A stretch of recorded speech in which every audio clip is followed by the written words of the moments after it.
بسم الله الرحمن الرحیم. نن 14 دسمبر دی او 14 دسمبر د پاکستان په تاریخ کې د تورې ورځې په تور باندې نمانځل شي. په 14 دسمبر کال 1991 کې دشمن زمونږ ملک زمونږ وجود دوه ټوټې کړو او بیا په 14 دسمبر کال 2014 کې دشمن زمونږه د APS ماشومان قتل کړه او گویا زمونږه زړه یې ټوټې ټوټې کړ. نو په دې وجه دا 14 دسمبر د پاکستان په تاریخ کې د تورې ورځې په طور باندې موږ نمانځو. نن 14 دسمبر دی او نن ټول قام د دغې دوو حادثو ورځ د تورې ورځې په طور باندې نمانځي. خاص کر په 14 دسمبر 2014 کې چې کوم زمونږه ګلالي ماشومان شهیدان شو، د هغې استادان شهیدان شو، تعلیمي اداره باندې د ترخهګرۍ حمله وشوه. په دغې تناظر کې ما یو نظم لیکلی دی او هغه نظم زه خپلو مینوالو سره شریکوم.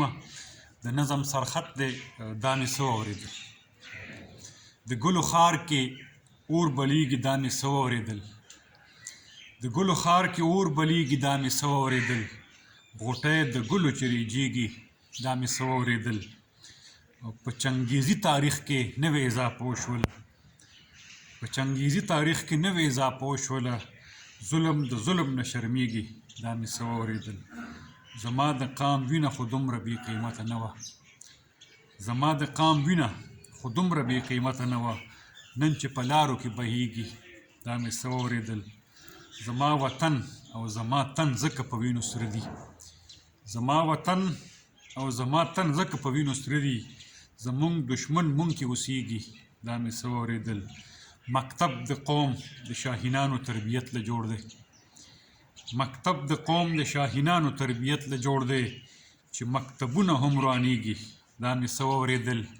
او مقتول په څه قتلېږي قتل قاتل ولې کوي، مقتول په څه قتلېږي قتل قاتل ولې کوي، په دې دا دواړه نه پوهېږي دا مې څه واورېدل.